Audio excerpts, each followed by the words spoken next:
have a warning about some high-tech gifts for the holidays. Experts warn that a rise in smart devices could put your home at risk. Our cybersecurity expert Dave Hatter is along with some advice on those tech gifts that maybe you should avoid putting under the tree this year. Good to see you. Happy holidays, Dave. Hope you had a good Thanksgiving. I did, Sheila. Happy holidays to you, and hope everything is going well for you too. Yeah, so when you say smart device, what exactly do you mean by that? I know there are a lot of different kinds, but it all has one thing in common. What is that? So, Sheila, I would call them smart devices because so many of these things, whether it's your TV, your refrigerator, your car, right, it's essentially a computer with software inside it. And so much of this stuff is made in foreign countries like China, countries that we don't necessarily have the greatest relationship with.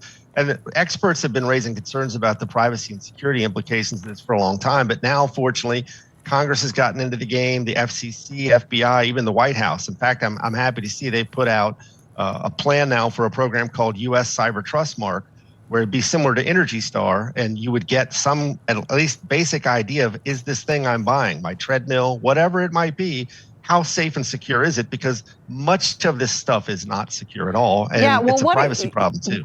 It's great that they're coming up with that list, but we don't have it now, and I know people are doing their shopping for Christmas. What is the risk of having a smart TV or a smart, device on your thermostat, all these things? What is the danger? Well, there's a couple. First off, you get just the basic privacy implications of, is it listening to you? What data are they collecting? Where is it going? But the bigger problem, Sheila, and what Congress has raised and the FCC and the FBI are looking into is, again, so much of this stuff is made offshore.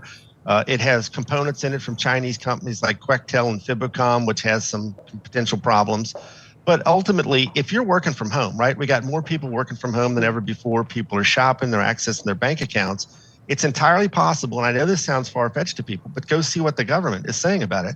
It's entirely possible that hackers can attack your smart TV, your refrigerator, your coffee maker, and then use that as an entry point into your network, get to your work devices, and then potentially access your company, steal information, launch ransomware, use these devices to launch attacks. You might recall, Sheila, many years ago, hackers took over set-top cable boxes and brought down sites like Twitter for several days, a distributed denial of service attack. So what Congress has mostly been focused on is things like critical infrastructure, whether it's devices like this that support the electric grid, the transportation system, your car, that sort of thing, or it's hackers being able to use these to launch attacks against them because they enlist thousands of these devices. Yeah. Again, I know this sounds far-fetched to people, but it really is a serious concern. And break it down for somebody like me. Okay, we're buying a smart TV for Christmas. Like, we need a new TV, so we're going to get a smart TV.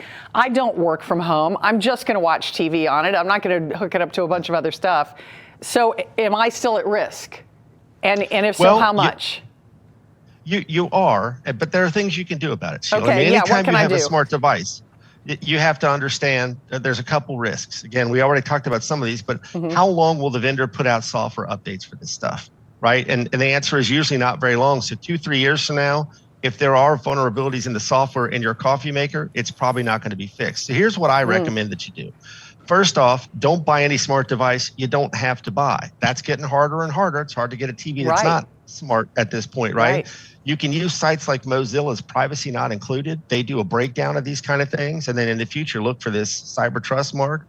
But in the short run, the best thing you can do is make sure that you're installing the software updates in these devices. When the manufacturers put out updates, install them. And then you can do things like set up a guest network on your Wi-Fi, which is just a good idea when people come over anyway, to not let them connect to the same network your stuff is on. Okay. Then put your smart devices on it. There's lots of great tips out there. The FBI and organizations like that have all kinds of free online tips and credible resources you can use to figure out how to segregate these things so there's less risk to you and your family and your organization. Is there any certain brand that you trust more than others, Dave, when it comes to anything like a phone or an iPad or anything like this?